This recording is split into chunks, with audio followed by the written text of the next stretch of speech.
Hola, en medio de estas merecidas vacaciones seguimos fieles a tu episodio semanal del podcast.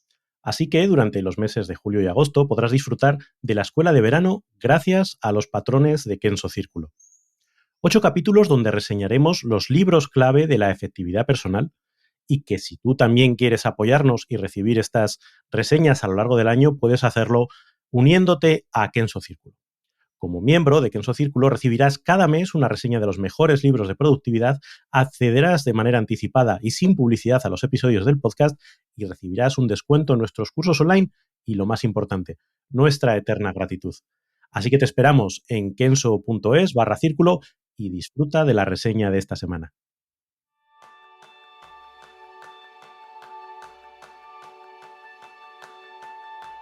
¿Alguna vez has sentido cómo el día a día te desborda sin poder centrarte en tu vida?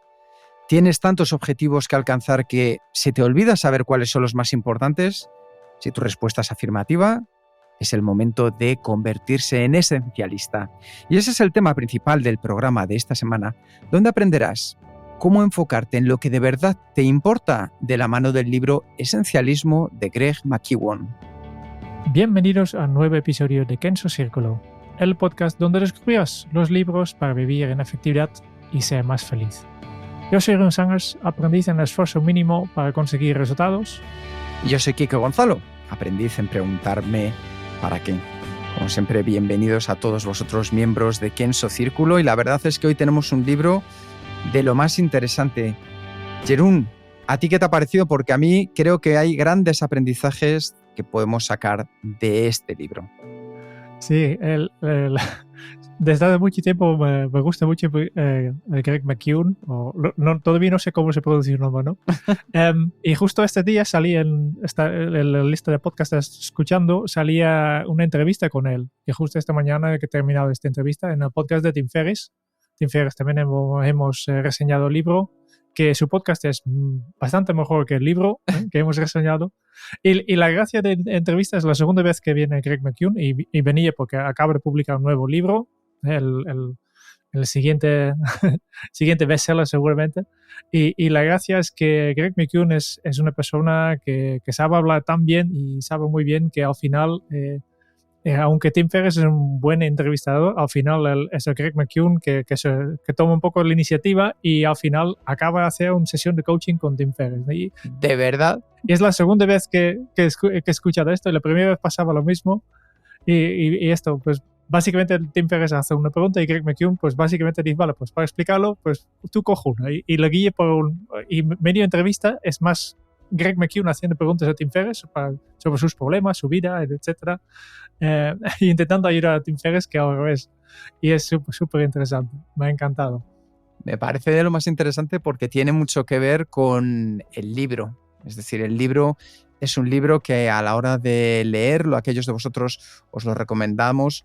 Está escrito muy bien, tan bien que hay veces que tienes que pasar 2 o 3 veces por el concepto, porque si no es tan liviano, tan al grano, tan bien escrito. Se nota que es articulista de la Harvard Business Review, Greg, y al final lo hace de tal manera que es un gusto leerla. Así que, ¿qué nos vamos a encontrar, Jeroen, en este libro, y quién es el señor Greg McKeown? Señor, bueno, es un jovenzuelo casi. Sí, obviamente tiene que ser un libro bien editado, porque si vas a publicar un libro sobre esencialismo, pues tiene que contener solo el esencial, ¿no? No te puedes desarrollar mucho, ¿no? Tiene que ser un libro fácil de leer y tiene que ser un libro que exprese lo que hay, ¿no? Y un poco de qué va el libro. Básicamente va de cómo ser un esencialista, y a mí el título ya me encanta, ¿no? Que durante muchos años hemos hablado de minimalistas, ¿no?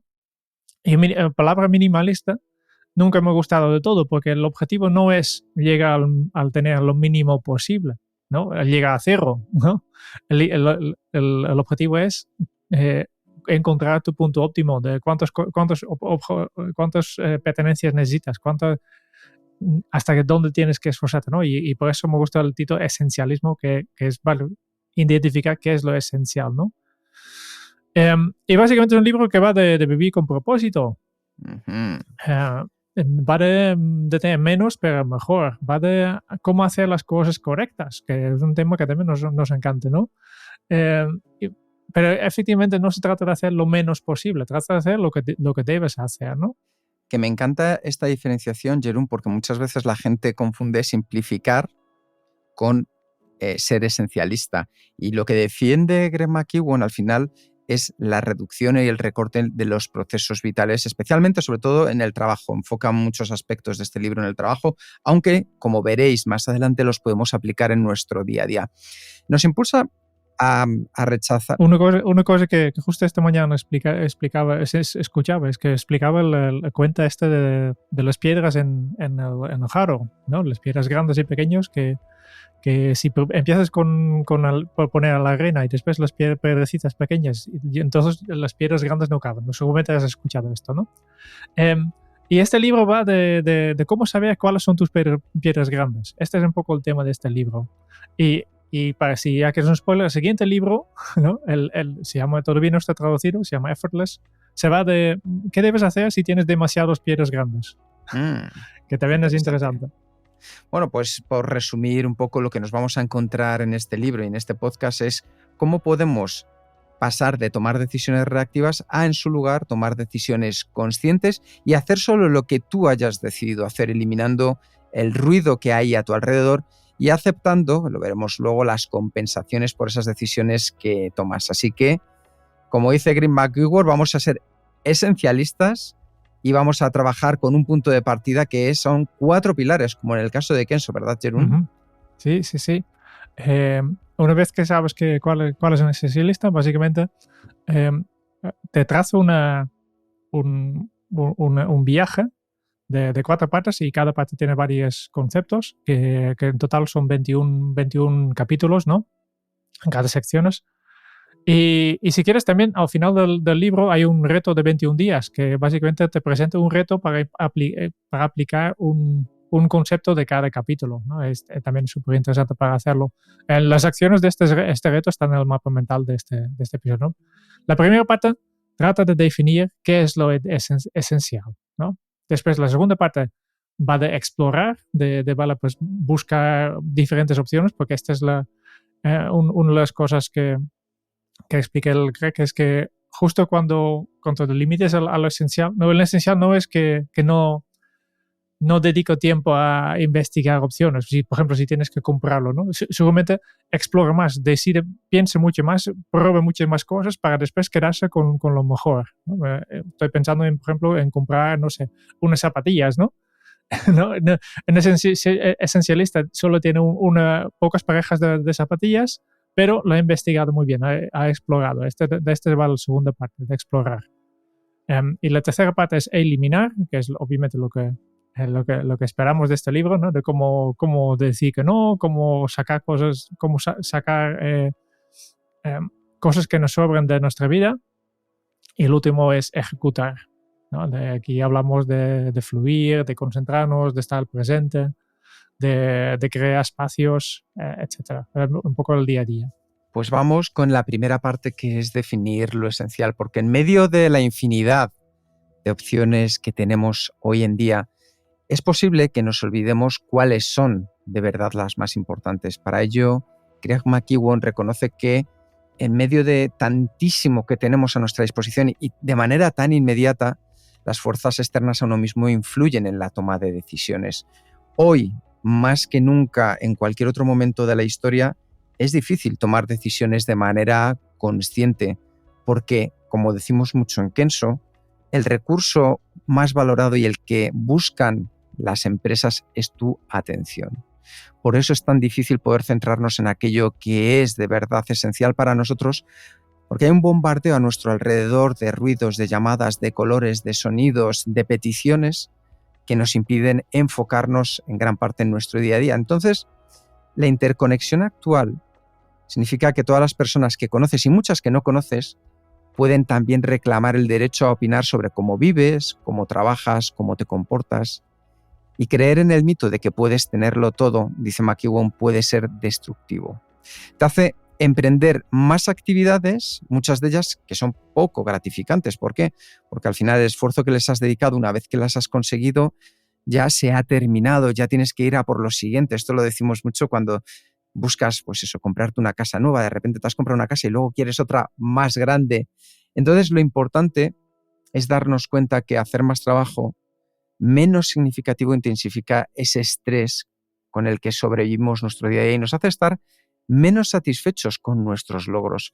Para ello, lo que nos sugiere Greg es reducir la vida a lo esencial, pensar en que menos, pero mejor.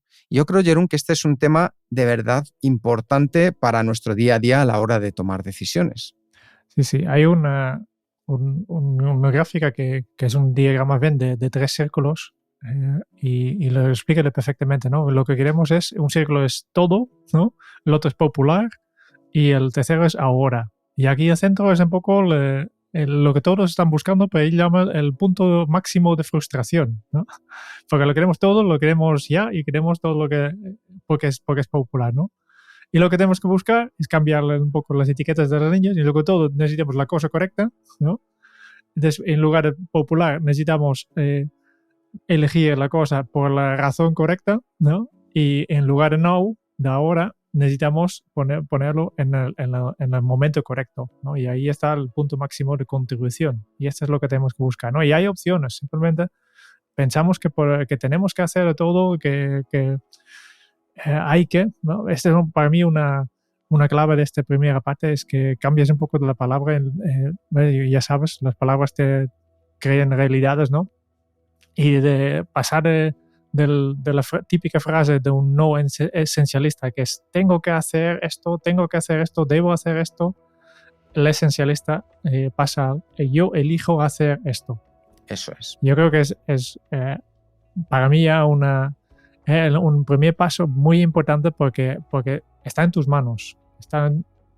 Tú puedes elegir lo que hay que hacer, no hay que hacerlo todo, ¿eh? Porque al final siempre tienes opciones. Te pueden quitar opciones, pero elecciones siempre tendrás. Nunca te pueden quitar tu capacidad interna de elegir, ¿no? Aquí volvemos también al gran libro de Viktor Frankl, ¿no? Que también salía esto de yo elijo. Nos pueden poner en un campo de concentración y nos pueden hacer de todo, pero yo puedo decidir cómo reaccionar delante de esto.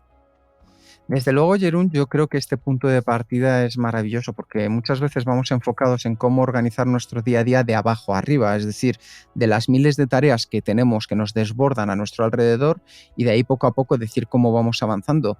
Cuando creo que el camino correcto es el inverso, es preguntarme hacia dónde me quiero dirigir y desde ahí decidir y poder priorizar qué tareas me ayudan a llegar, qué tareas me encaminan en esa dirección.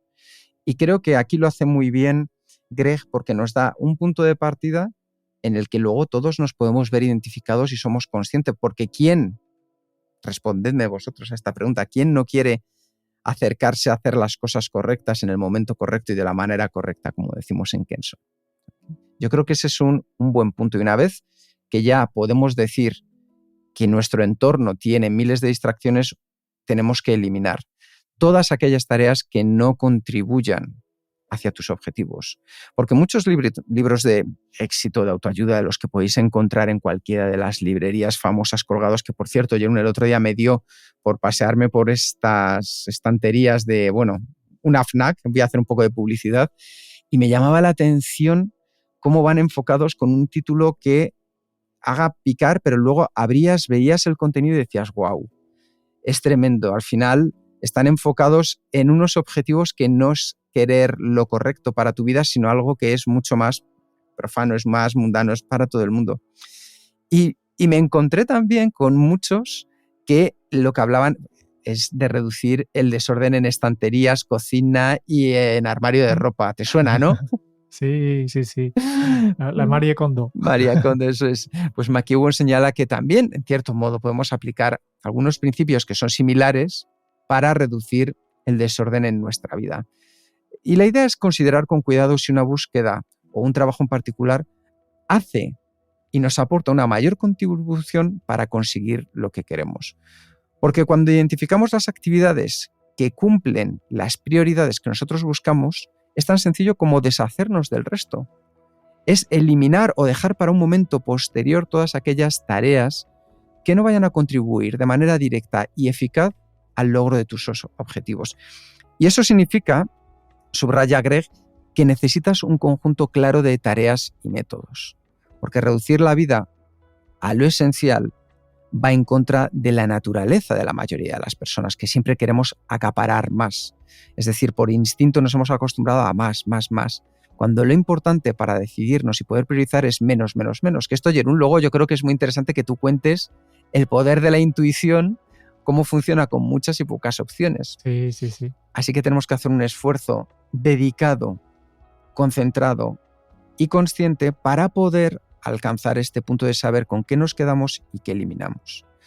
Porque los esencialistas, según Greg, confían en 3 aspectos cruciales de la vida. El primer elemento de la mentalidad esencialista es la elección individual. Y esto significa que solo tú puedes y debes elegir cómo vas a invertir tu energía, tu tiempo, tus recursos, las herramientas a tu disposición. Hacer la elección correcta y positiva es siempre el objetivo esencialista. El segundo aspecto que controlan aquellas personas esencialistas es la prevalencia del ruido. Greg McKeown afirma que casi todo lo que hay en tu vida que no promueve tus objetivos es un poco más que ruido. Entonces las personas esencialistas aprenden a cortar el ruido, a apagar esa radio y dedicarse a lo que de verdad importa. Y el tercer aspecto es la realidad de las compensaciones. Es que no se puede hacer o tener todo. Las personas esencialistas consideran y luego persiguen aquellas tareas, aquellos asuntos, aquellos proyectos más significativos que quieren alcanzar, resolver, cumplir. Porque como dice Greg, cuando los individuos se involucran en demasiadas actividades dispares, incluso buenas, pueden fracasar en la consecución de sus misiones esenciales.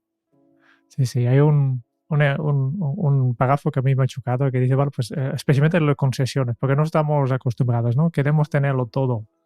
Este para mí es un capítulo clave, ¿no? Y básicamente dice en la carrera, pues si quieres tener éxito, ¿no? Para tener éxito de verdad, pues debes hacer concesiones. Y casi todo el mundo que ha tenido éxito ha tenido que dejar algo. Y dice, vale, pues de las 4 áreas importantes en la vida de casi todo el mundo, familia, amistades, salud y trabajo, para tener éxito solo puedes elegir 2. Uh-huh. ¿No? Y este es un ejercicio que nadie quiere hacer. No, nadie quiere decir, vale, pues yo pongo mis amistades en segundo plano, o mi salud, o mi trabajo, ¿no? Para tener éxito en los otros ámbitos, ¿no? Y por eso es muy complicado, pero quería compartir aquí directamente para hacer concesiones, que para aprender esto, la pequeña acción que el Greg McKeown nos proponga. Dice simplemente, la próxima vez que te enfrentes a 2 oportunidades competitivas y te sientes tentado de hacer, mira, haré las 2 cosas, para un momento, haz una pausa y elige solo uno. Simplemente toma esta conciencia de, yo quiero hacer los 2, yo quiero tener los 2, no quiero elegir, pues toma una pausa, reflexiona y oblígate a elegir, ¿no? Es una pequeña acción, como nosotros llamamos un más, ¿no? Una microacción sostenida, que se puede hacer ya para aprender un poco a hacer más concesiones. Yo creo que para mí es una de las partes más complicadas, ¿no? Además de tener, obviamente, una buena base para hacer esta concesión, ¿no? Para distinguir, tener claridad sobre tu propósito, tener claridad sobre cuál es el 20% de esfuerzo que produce el 80% del resultado, ¿no? De la ley de Pareto. Sí. Para saber qué es esencial aquí. Y esto obviamente siempre va basado en tu propósito. Y yo creo que es algo súper importante y yo creo que es un poco el núcleo de todo el libro. Porque una vez que has definido, el resto simplemente es una aplicación práctica de esta decisión. Pero aquí definir lo que es esencial para mí es el primer paso y es con diferencia el más importante, ¿no? Elegir lo que para ti es esencial, distinguir entre lo esencial y no esencial y después hacer concesiones, ¿no? Tener claro que no puede tenerlo todo. Sí, es que me gusta mucho lo que estabas comentando, Jeroen, y es que al final, cuando somos conscientes que si intentamos abarcar todo y cuando todo es urgente, al final nos tenemos que dar cuenta que nada es urgente. Si todo es para allá, nada es para allá. porque no estamos dedicando nuestros mejores esfuerzos, capacidades, pasiones, dedicación, visión. Es entonces cuando vivimos intentando apagar fuegos de manera constante sin avanzar. Y nosotros lo que queremos es avanzar. Y no significa que dejemos de lado esas otras áreas, significa que las dejamos para otro momento posterior, porque ahora queremos avanzar en esta dirección y con este sentido. Así que me parece muy bueno ese punto que comentabas.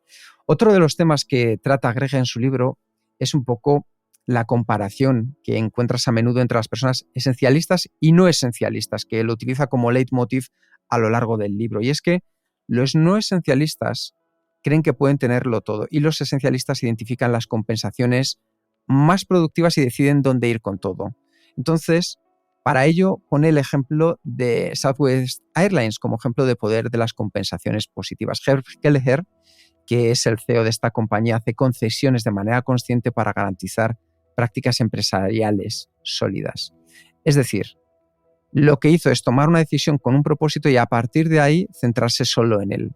De hecho, Southwest solo vuela en rutas punto a punto, es decir, directamente de una ciudad a otra para evitar aumentar así el precio de los billetes y cubrir el coste pues, de la comida a bordo. Pues, por ejemplo, Southwest no sirve comidas.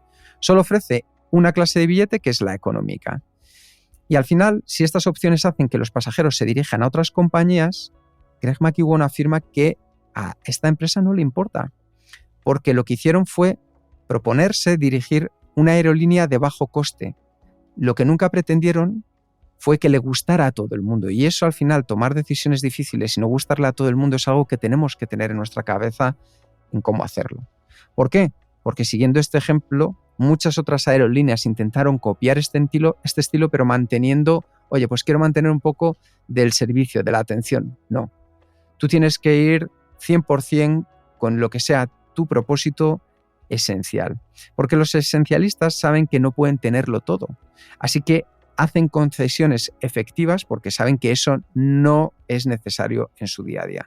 Así que aquí, Jeroen, yo creo que podemos también proponernos determinadas acciones que nos lleven a tener en cuenta qué cosas podemos dejar de lado y hacer concesiones efectivas. Claro, aquí es importante de explorar un poco también las patas que tienes, ¿no? Es que, y reflexionar. Yo creo que un poco un tema en todos los libros que a nosotros nos gustan es que al final para mejorar necesitas invertir un poco de tiempo, necesitas pensar, ¿no? Necesitas simplemente escapar de tu día a día, del caos de cada día, ya te hace que tienes este espacio para pensar que,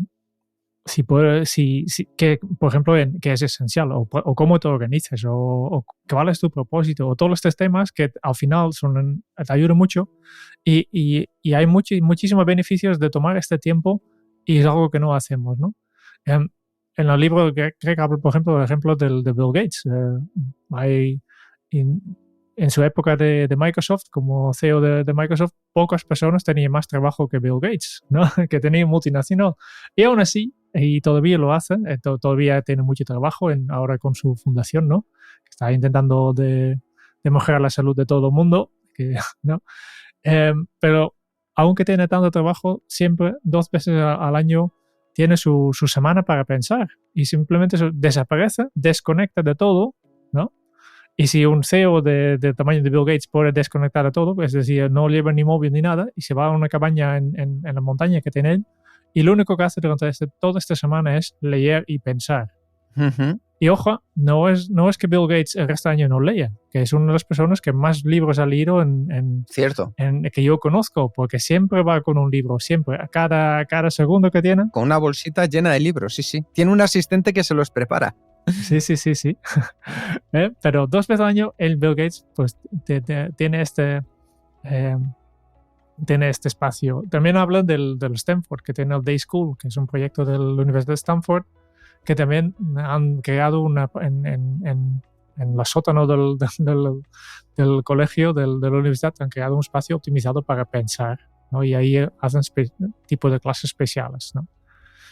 Yo creo que es importante que buscamos este espacio para escaparnos y después para poder mirar, poder jugar, porque también explica muy claramente los beneficios de sacar tu niño interior, porque tu niño interior también ayuda a explorar opciones y determinar. Sí, que yo creo, Jerún, que mientras la primera parte, que es definir lo esencial, se centra en elegir, distinguir y hacer concesiones, en la parte segunda, que es explorar, tenemos escaparte, mirar, jugar, dormir y seleccionar. O sea que adelante, ¿por dónde nos metemos, Jerún? Pues yo creo, pues esto, el escapar yo creo que ya es importante. Yo creo, a mí me interesa mucho jugar, ¿no? Que es una cosa que yo me interesa porque yo no hago mucho. Vale, juego un poco, pero no, pero no demasiado, ¿no? Y me agrada incluso el subtítulo de este capítulo: abraza la sabiduría de tu niño interior. Porque al final la ciencia indica claros beneficios de jugar, que incremente la plasticidad del cerebro, la adaptabilidad, la creatividad que tienes, ¿no? Y jugar es esencial para un esencialista. Y en primera vista puede chocar, ¿no? Porque pensé, pero no va a hacer lo mínimo posible y ahora nos desviamos jugando. Pero al final, si estás jugando, amplías el rango de opciones que tienes disponibles. Y además es el antídoto para el estrés. Y básicamente, si juegas, puedes tener, y esto a mí me ha sorprendido, un montón de efectos positivos en la función ejecutiva del cerebro, en la parte lógica, ¿no? Porque jugando aprendes a prever mejor, a priorizar mejor, a planificar mejor, a anticipar mejor, a delegar mejor, a decidir mejor, a analizar mejor. Por tanto, el juego no solo nos ayuda a explorar que lo es esencial, pero es una actividad esencial en sí, por su propio derecho. Sí, yo creo que además es un momento de aprendizaje con el que hemos crecido, que cuando llegas a un momento determinado, normalmente en la época de la adolescencia, lo empiezas a perder porque la sociedad no lo promueve. Y es ahí donde, jugando, hemos aprendido muchos a tocar un instrumento, a pintar, nos guste más o menos, a poder escribir. Y cuando decidimos retomar hobbies, muchas veces lo hacemos desde un punto de vista muy procedimental, es decir, con esa racionalidad ya que nos da la madurez. Sin embargo, la mejor aproximación, como bien indica también en el libro, es la de la mentalidad, el abrazar esa mentalidad de niño que nos acerque mucho a nuestro yo interior, que nos ayuda con esa parte mucho más creativa. Y también importante, jugar es una mentalidad. El hecho que una persona juegue fútbol no quiere decir que está jugando, porque Sí. hay personas que entran en un partido de fútbol de forma muy analítica, muy serio, y no están jugando para nada, ¿no? Sí. Están ejecutando en este sentido. Efectivamente. Este no es jugar. No, porque al final, cuando tú lo único que haces es una automatización de tu vida en el proceso que sea, lo que pierdes es esa calidad que llevas de manera interna. Es decir, lo que a ti te diferencia, ese que se dice valor añadido, lo que marca la diferencia en ti respecto a los demás, está ahí, en esa parte menos automatizada. Yo de esta segunda parte, Jerún, ya sabes que hay un tema que me apasiona. Yo luego, si quieres, vuelve tú con otro de los tuyos, pero es el de dormir. Te lo puedes imaginar, ¿verdad? De la siesta. Y es con Greg McKeown, al final dice que los no esencialistas consideran el sueño como una pequeña parte en sus agendas, y me ha encantado, porque en el fondo Greg McKeown lo que nos insta es a dormir lo necesario. Dice que dormir aumenta tu capacidad de explorar, de hacer conexiones y hacer menos, pero mejor mientras estés despierto. Porque al final tú eres tu activo más preciado, más preciada, y nada protege ese activo y fomenta la productividad como un descanso, un buen descanso. A las personas triunfadores pues les resulta fácil seguir presionando, seguir pidiéndote más. ¿Qué sucede? Que no vemos la otra cara de la moneda, y es las dificultades que suelen tener para relajarse, los problemas de salud que eso provoca, el malestar interior, espiritual, y todo eso se traduce en que duermen poco, les cuesta dormir. Sin embargo, hay que tener ese punto de saber la importancia del sueño, en que eso lo hemos hablado muchísimas veces. Las personas no esencialistas consideran el sueño como un retraso, mientras que las personas esencialistas consideran que el sueño es un componente vital de un día productivo. Las personas suelen pensar que cada hora de sueño es una hora de trabajo perdida, y los esencialistas saben que cada hora de sueño aporta múltiples horas de esfuerzo más eficientes. De hecho, Greg McKeown se refiere a la confianza del autor Malcolm Gladwell en un famoso estudio sobre violinistas como base para su regla de las 10.000 horas, según la cual la competencia requiere 10.000 horas de práctica. Pues ese estudio abordaba cuánto tiempo practicaban los mejores violinistas en comparación con los de menor nivel. Y el mismo estudio también reveló que los violinistas superiores dormían más, 8,6 horas de media por noche frente a las 7,6 de sus colegas menos hábiles. También registraban, ojo, como bien decía Jeroen, unas 2 horas más de siesta a la semana. Entonces, como escribe Craig, en cada conjunto de datos se esconde algo esencial. El estudio sostiene encontró un fuerte vínculo entre ambos comportamientos. Los mejores músicos pasaban más tiempo practicando y su práctica era más productiva porque dormían más, es decir, era de mayor calidad. Los mejores violinistas sabían cómo priorizar su tiempo y su sueño. Y McEwan subraya que sobresalieron gracias a unos hábitos superiores resultados de su priorización productiva. Como dice, lo que no podemos hacer es concentrarnos en 2 cosas al mismo tiempo. Y es por ello que, tanto como ahora estaréis escuchando de que dormir está sobrevalorado, más que nunca hoy necesitamos dormir. No sé tú qué opinas a este respecto, Jeroen. Sí, porque al final por la noche tu cerebro no descansa de todo, está muy activo, porque está trabajando en codificar y reestructurar toda la información que has recibido hoy. Y si no duermes suficiente, pues toda esta información que has recibido hoy, pues no vas a aprovechar para nada. Y esto pasa en muchísimas personas. Vivimos en una era en que recibimos más información que nunca. En un día recibimos tanta información que una persona hace 2000 años recibía en toda su vida. Claro. Y no pasa nada, tenemos mucha capacidad, tenemos una mente que es súper poderoso, ¿no? que tiene filtros, que tiene capacidad de sacar significado, que reutilizar esta información, pero para esto necesita descansar, necesita este periodo de descanso por la noche. Y por eso hay que pensar que también que cada hora de sueño extra resulta en varias horas con una productividad más alta. Y este es muchas veces que un tema que nos olvidamos, ¿no? Y la falta de sueño tiene un efecto tremendo en nuestra capacidad de reflexionar, tomar decisiones y funcionar e incluso coordinarnos, ¿no? Físicamente. Yo he dicho, creo que ya me he mencionado alguna vez en el podcast, ¿no? De restar 1 hora de sueño es como beber 2 cervezas, ¿no? Y en ninguna empresa está bien visto que llegues por la mañana a tu puesto de trabajo y después de haber bebido 2 cervezas antes de empezar, pero si no has dormido esta hora, pues no pasa nada. Pero el efecto es exactamente lo mismo, no estás rendiendo, no darás todo de lo que puedes dar. Estoy completamente de acuerdo, Jeroen, porque esto es una de las cosas que marca la diferencia. Las consecuencias beneficiosas que nos aporta el dormir y, por el otro lado, el saber que cuando no dormimos bien es significativo que nuestro cuerpo nos está mandando señales a las que debemos prestar atención. Vale, vamos a la tercera parte, ¿no?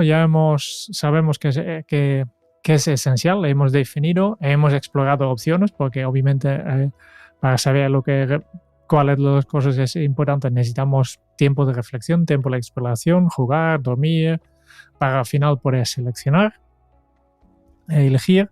Y después ya tenemos la otra opción, es, vale, si yo he elegido a qué voy a decir que sí, obviamente quiere decir que hay un montón de cosas que tengo que decir que no y tengo que eliminarlas. Y aquí lo tenemos muy complicado, tenemos muy complicado porque es muy difícil, ¿no?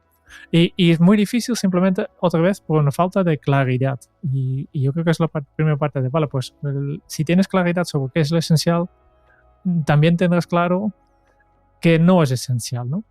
Y este es lo parte más complicado. Yo creo que pensar en vale, ¿dónde está esto, no? ¿Cuál es tu propósito? Etcétera. Esto ya hemos hablado. Y después vendrá la parte más complicado, es atreverte a decir que no, ¿no? Y de forma elegante, no correcto, expresado en el momento correcto, pues es algo que puede cambiar la historia. Y para eso necesitas un poco de coraje, ¿eh? Porque yo soy el primero que me cuesta mucho, que yo quiero que todo el mundo esté contento y si me piden una cosa, pues quiero hacerlos, quiero ayudarles, ¿no? Sí, yo y creo por que... eso es muy importante. Sí, perdona. la clave aquí es separar la decisión de la relación con esta persona. Estás diciendo no a una petición en concreto, no a esta persona. No estoy diciendo no a Quique, estoy diciendo no a la propuesta que Quique me acaba de hacer, ¿no? Y incluso a veces puedes decir no sin utilizar esta palabra no, si aprendes cómo hacerlo. Vale, nosotros ya en este libro no entro mucho en técnicas, pero hay algunos trucos, ¿no? Como simplemente la pausa incómoda o el no pero o la frase de deja que consulte mi agenda y te digo algo, ¿no? O automatizarlo, ¿no? Respuesta automática del correo, porque al final una persona... Hay diferentes técnicas y yo creo que podemos mejor referenciar a nuestro vídeo que tenemos en el canal de YouTube o el episodio de podcast. También hemos hablado de cómo decir que no, porque este es, ya da por decir que no, atreverte a decir que no, da por un libro en sí. Desde luego, totalmente de acuerdo, Jeroen. De hecho, una de las cosas importantes es que el esencialismo al final requiere valentía. Y parte de esa valentía significa encontrar la fuerza para decir no, aunque a la gente le resulte difícil.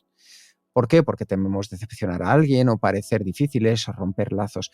Estos temores, al final, lo que sugiere es que, en el fondo, lo que no tenemos es claridad interna. Porque cuando uno sabe de verdad lo que quiere, es la frase de Gandhi, ¿verdad, Jeroen? Pues hay una frase de Gandhi que decía que al final un no expresado desde el mayor de tus síes es la mayor manera de poder contar lo que de verdad sientes. Y normalmente siempre nos encontramos con que si no tenemos una claridad interna no sabemos a qué estamos diciendo que sí. Como habéis visto aquí, lo importante es tener un propósito, porque si decimos que no a algo, estamos diciendo que sí a otra cosa.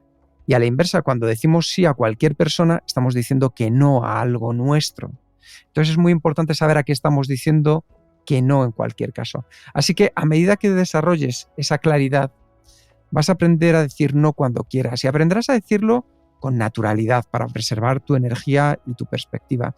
Y esto no significa, como decía Jeroen, que siempre tengamos que pronunciar la palabra no. Es decir, cosas como me halaga que hayas pensado en mí, pero me temo que no tengo el ancho de banda, o voy a pasar de esto, o utilizar unos... Bueno, yo creo que lo mejor es, como decía Jeroen, que nos podamos referenciar al vídeo de YouTube para poder aprender lo que dice Greg McKeown, que es a responder con el sí lento y el no rápido, que esa me ha gustado mucho. Sí, es interesante. Y la otra técnica que me ha gustado es la prueba piloto de reverso. Que habitualmente cuando una empresa, por ejemplo, lanza un producto nuevo, primero hace un prueba piloto, ¿no? Un producto mínimo viable, ¿no? Que prueben y lanzan allí. Y Greg propone que podemos hacer un piloto de reverso, que hacemos una prueba de cómo será nuestra vida eliminando algo de nuestra vida. Simplemente, vale, pues durante una semana voy a mirar cómo voy a vivir sin esto, ¿no? Se puede hacer en todo, ¿no? Si quieres limpiar tu armario, simplemente ¿sabes qué? Voy a coger todo este ropa que yo creo que no voy a necesitar, lo meto en una caja, o guardo la caja muy lejos. Sí. Y entonces siempre cuando la prueba falle, siempre puedo volver atrás. No es una decisión definitiva. Obviamente, al final tendrás que ir y coger la caja y lanzarlo igualmente, o reciclarlo finalmente, pero a mí es una técnica que me ha gustado, ¿no? Simplemente el prueba piloto en reverso. Sí, yo creo que esto es uno de los factores esenciales, el no, que lo hablamos, lo comentamos muchísimas veces. Y también hay que entender algo que marca la diferencia, y es que este no nos va a ayudar a algo que para mí es importantísimo, y es el aceptar demasiado. Las personas que no son esencialistas aceptan demasiado, mientras que las personas esencialistas rechazan el 90% de las oportunidades. Dice Greg McKeown que el camino del esencialista significa vivir por diseño, no por defecto. Y para aplicar de manera correcta el método del 90%, reitera que hay que saber cómo funcionan las compensaciones. Es decir, si eres lo suficientemente despiadado en el sentido positivo, es decir, lo suficientemente exigente con tus criterios, vas a acabar rechazando una o más alternativas perfectamente viables, porque al rechazar una opción cercana a la perfección estás apostando por tu criterio y apostando porque aparezca una opción más cercana a la perfección. Ser selectivo te da poder. Porque no estás eligiendo la alternativa que las circunstancias te imponen, ni el camino más fácil, ni el que tus compañeros pueden o piensan que deberías elegir.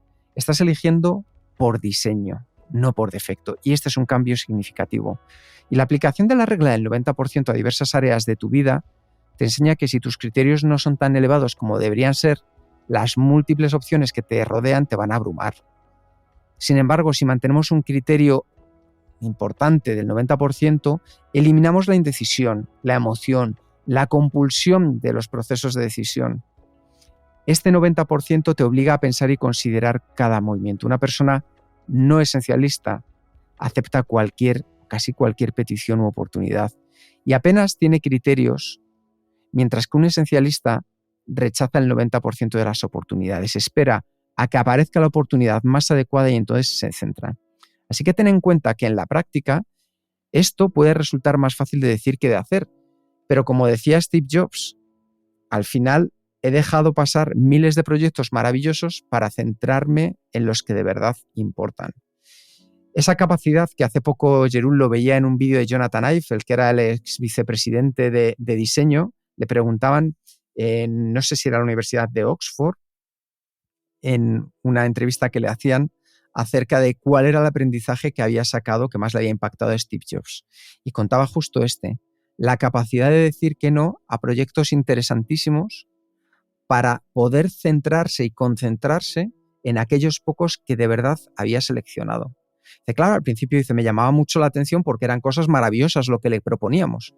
Y luego, con el paso del tiempo, entendíamos la potencia de centrarnos de verdad en un proceso y así poder hacer lo que estuviéramos haciendo, fuera un servicio, fuera un producto, de la mejor manera posible. Es complicado, no es nada fácil, pero al final yo creo que es cuestión de poner límites, ¿no?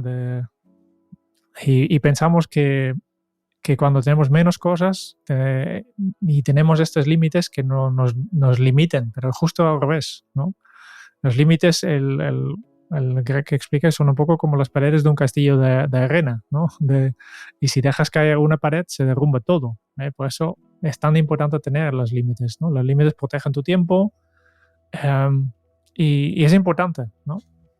Poner estos límites con unas reglas básicas, como pensando, vale, pues el problema de la otra persona no es mi problema, ¿no? No me pases el marrón, ¿no? Y tampoco hay que robar los problemas de la gente, ¿no? Proactivamente, ya vengo la solución para tu problema. No es necesario, no es esencial. Fócate en imprimir los tuyos, ¿no? Los límites también son una fuente de liberación, ¿no? Explica, por ejemplo, que el caso de un sitio donde muchas familias iban a jugar, pero estaba al lado de una autopista. Y pues los padres estaban sentados en unos bancos tomando café y hablando juntos, y los niños estaban alrededor de estos bancos, porque no se atrevían a llegar muy lejos. Hasta un día uno de los padres dice, vale, pues vamos a construir una valla alrededor del patio de juegos, y así podemos dejar nuestros niños jugando donde ellos quieren, porque no pueden salir, y por tanto tampoco necesitamos tener miedo que se escapen y entren en la autovía que está justo al lado, ¿no? Pues esto es un claro ejemplo de cómo poner un límite te da mucha más libertad. Antes no había límites, en principio podía ir donde quieran, y básicamente frenaba bastante a estos niños. Y yo, Jeroen, si me permites, para terminar, sí que me gustaría, quiero decir, con este punto, hay uno de los temas que trata Greg que me ha encantado, y es que al final, para priorizar, lo más importante es vigilar tu capacidad para establecer prioridades significativas, que tiene mucho que ver con lo que contaba en el resto del libro. De hecho, cuenta el experimento de que cuando un compañero de trabajo y Greg tuvieron que elegir a 24 estudiantes de entre casi 100 personas que solicitaban asistir a una de las clases de Greg, establecieron una línea de base de criterios sencillos y de nivel de entrada, como la capacidad de un estudiante para venir a todas las sesiones de la clase, ¿no? Y entonces crearon con ello un conjunto de atributos ideales, como ver si un alumno potencial aceptaría los aspectos que cambian la vida. Cuando tuvieron lista todos esos criterios, calificaron de 1 a 10 a cada uno de los alumnos, y si la puntuación media era inferior a 7, quedaban descartados, si era superior, entraban. Entonces Greg tuvo que elegir entre los estudiantes que se situaban entre 7 y 8, y decía que no eran terribles, pero tampoco eran estelares. Y durante ese proceso Greg tuvo una revelación. Dice, si un candidato no era un 9 o un 10, estaba fuera. Y esa decisión encarna lo que hablábamos antes de la regla del 90%. Bastante bueno es insuficiente. Las cosas tienen que ser lo máximo o no serlas. Porque ahí es donde Greg encontró que esta constatación y este método de toma de decisiones era muy liberador. Pensad por un momento que lo liberador que puede ser cuando aplicamos nosotros esta regla del 90% a cualquier elección o problema de tu trabajo o de tu vida. Es decir, si no es lo 90% urgente, lo 90% bueno, lo 90% satisfactorio, no me pongo con ello. Eso te ayuda a la hora de priorizar. Así puedes elegir entre varias opciones e identificar dentro de tu criterio primordial con qué te vas a poner ahora. Así que, vamos, nos va a ayudar a descartar casi cualquier opción que tenga una puntuación superior al 90%, Jeroen. Joder, muy bien. Muy bien, pues ya hemos eliminado, ¿eh? Hemos aprendido a eliminar. Vamos a la práctica, al día a día. La última parte, ejecuta. Y aquí hay básicamente una serie de capítulos que se puede resumir bastante rápido. Son muy concretos, son muy, muy tácticas, ¿no? Primero, para resumir, ¿no? Es asegúrate que tenéis un buffer, ¿eh? Tenéis espacio de sobra. Para que, claro, al final es... ¿Por qué hay personas que siempre llegan tarde a las reuniones? Porque piensan que son capaces de dar un milisegundo de su lugar de trabajo donde quedan hasta el último momento al entrar a la reunión, ¿no? Pero necesitas espacio de desplazamiento. Y necesitas espacio porque si por si acaso que esta llamada que tienes justo antes de reunión se alarga un poco más, ¿no? Por tanto, al final es que hay aquí un problema de la falacia de la planificación, de que ya hablaba Daniel Kahneman, ¿no? Sí. Subestimamos el tiempo necesario para completar una tarea. Y esto lo hacemos incluso si hemos hecho la tarea antes. No solo una cosa. No. Si yo te pregunto, ¿cuánto tiempo al día dedicas a mirar tu correo electrónico? Casi todo el mundo subestimamos el tiempo que estamos allí, porque no tenemos datos, ¿no? Y lo único que tenemos que hacer es incrementar las previsiones de tiempo con 50%. Simplemente porque es mucho más la realidad de nuestra mente. Tiene todo que ver con cómo funcionamos.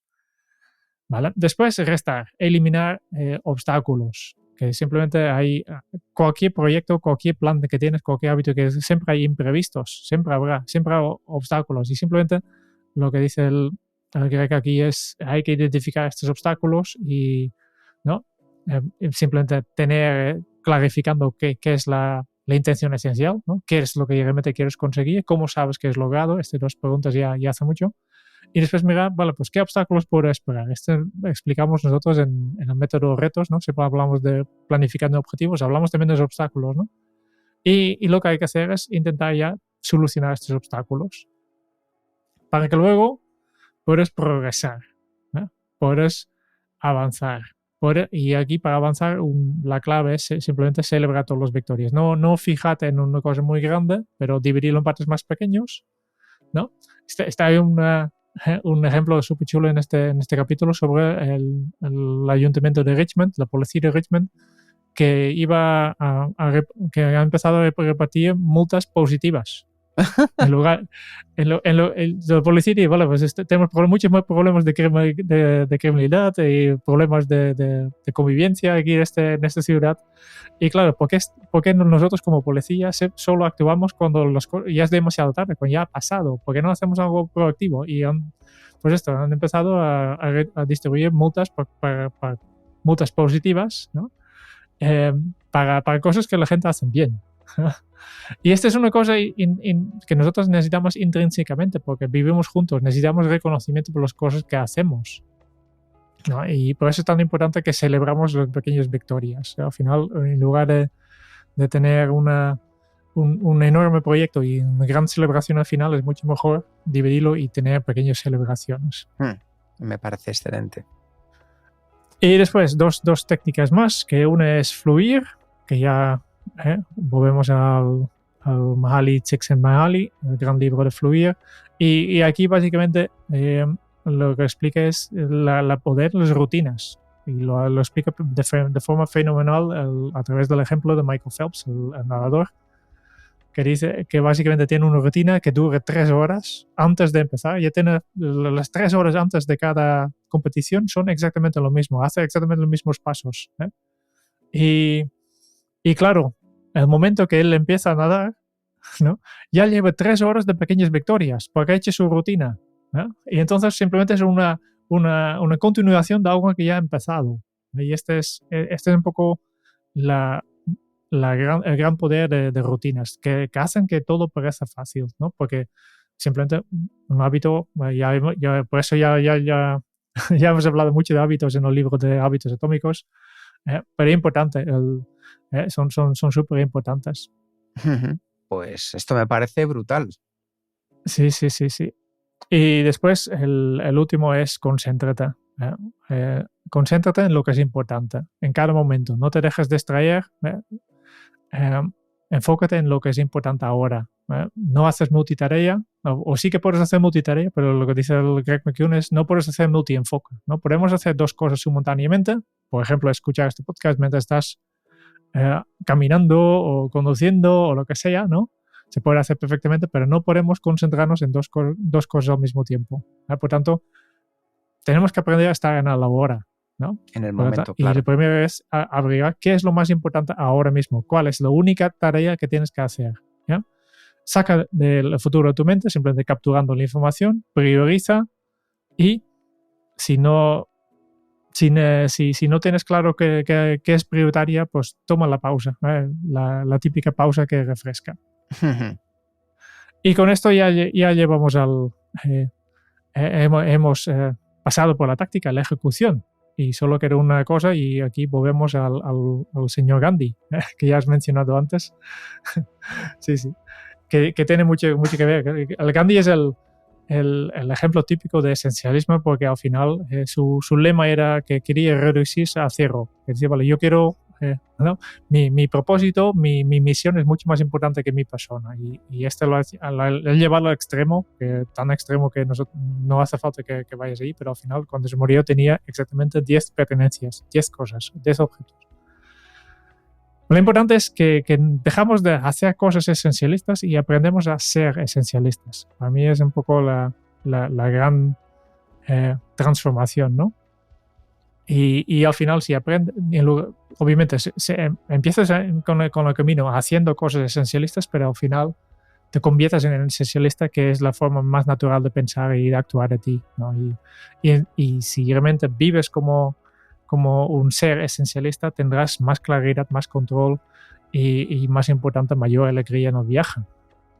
Pues yo creo, Jeroen, que tenemos con todo esto un buen ejemplo de para qué es importante ser esencialista en la vida, cómo podemos hacerlo y, como has indicado tú ahora, qué podemos o cuáles son los primeros 3 pasos que podríamos empezar a dar en este nuevo camino. O sea, que espero que para que todos vosotros oyentes haya sido de máxima utilidad este episodio.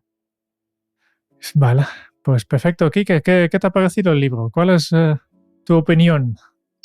Pues mira, mi opinión, Jeroen, primero tengo que decir que es un libro zen sobre un comportamiento zen, en el sentido que Greg hace y escribe como dice. El objetivo de su libro es reducir lo innecesario y adoptar el camino más eficiente y gratificante hacia el logro.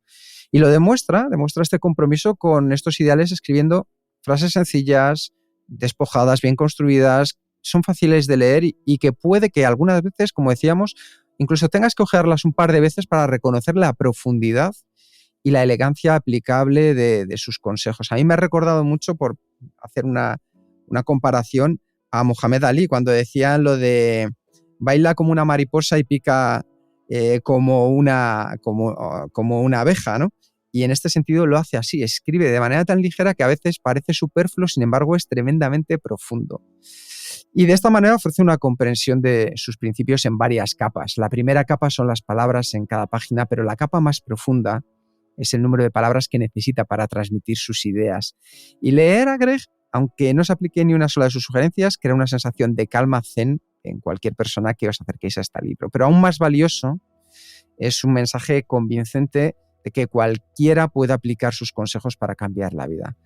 Aplicar una estrategia especialista, consciente y sencilla a tu vida personal y profesional te va a aportar los mejores resultados y un mayor progreso. Así que me parece muy importante como idea fundamental que el esencialista entiende la necesidad de deshacerse del desorden interno y externo para encontrar el camino más sencillo para resolver cada problema. Dejar que la simplicidad sea tu guía. Así que yo le voy a poner 4,25, Jeroen. Ya sabes, ahí 4,25.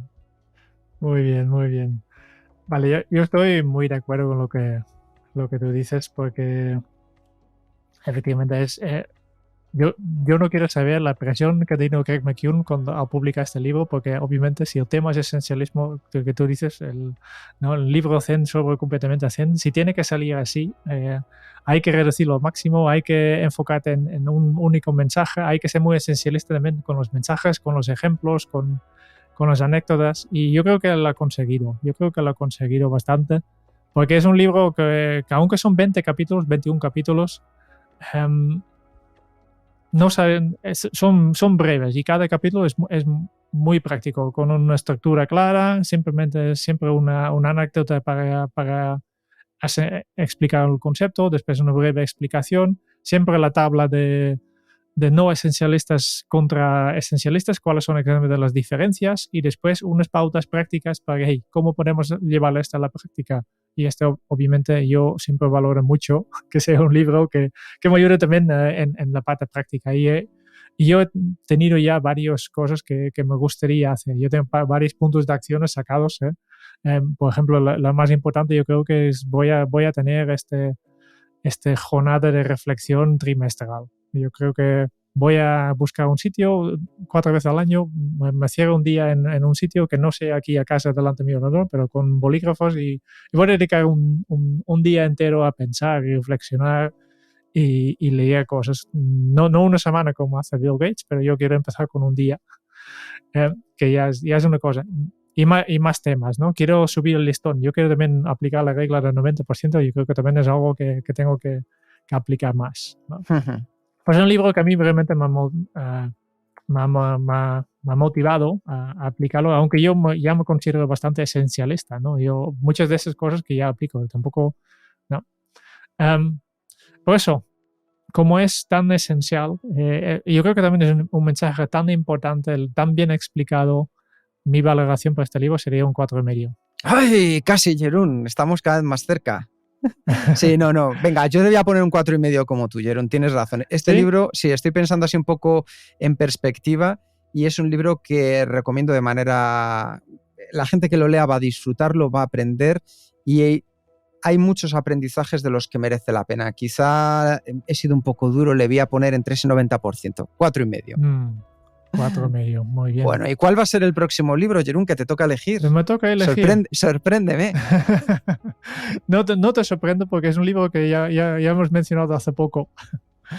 Quiero volver a la productividad personal, que obviamente es un poco tema. Ya hemos hablado, obviamente siempre cuando hablamos de libros, ya hemos hecho algunas tácticas como el Make Time, por ejemplo, era uno de estos, ¿no? Algunos más filosóficos y algunos más de propósito. Yo quiero volver a la productividad y hay un tema que me gustaría explorar contigo, que es que si realmente existe un método, unos hábitos universales que son aplicables a todo el mundo. Uh-huh. Y por eso el libro que he elegido se llama Work Simply, Embracing the Power of Your Personal Productivity Style, de Carson Tate. Qué bueno. Desafortunadamente no está disponible en castellano, me parece, pero por lo tanto, miembros de Kenso Círculo, si quieres leer con nosotros, pues habrá que leer en inglés. Y si no, pues esperes de aquí un mes y tendrás el resumen y sabes de qué va y cuáles son las conclusiones de Carson Tate sobre cuáles son los diferentes estilos personales de productividad. Miembros de Kenso Círculo, aparte de agradeceros que estéis ahí, sabed que aquí vais a tener una traducción, interpretación, un mapa mental de un libro que no está en castellano. Esto es una maravilla, Jeroen. O sea, ¿cómo os tratamos? ¿Cómo os queremos? Muy bien, pues tengo 1000 ganas de leer este libro, Jeroen, así que nos vamos a poner con él porque creo que hay muchas cosas de lo más interesante para sacar. Muchas gracias por escuchar el podcast de Kenso. Si te ha gustado, te agradeceríamos que te suscribas al podcast, lo compartas en tus redes sociales o dejes tu reseña de 5 estrellas para ayudarnos a llegar a más oyentes. Y si quieres conocer más sobre Kenso y cómo podemos acompañarte a ti, tu equipo o tu organización En el camino hacia la efectividad personal puedes visitar nuestra web kenso.es. Te esperamos la semana que viene en el próximo episodio del podcast de Kenso, donde Raúl, Quique y Jeroen buscarán más pistas sobre cómo vivir la efectividad para ser más feliz. Y hasta entonces, ahora es un buen momento para poner en práctica un nuevo hábito Kenso. Deja que tu esencia sea tu guía. Nos escuchamos pronto. Chao.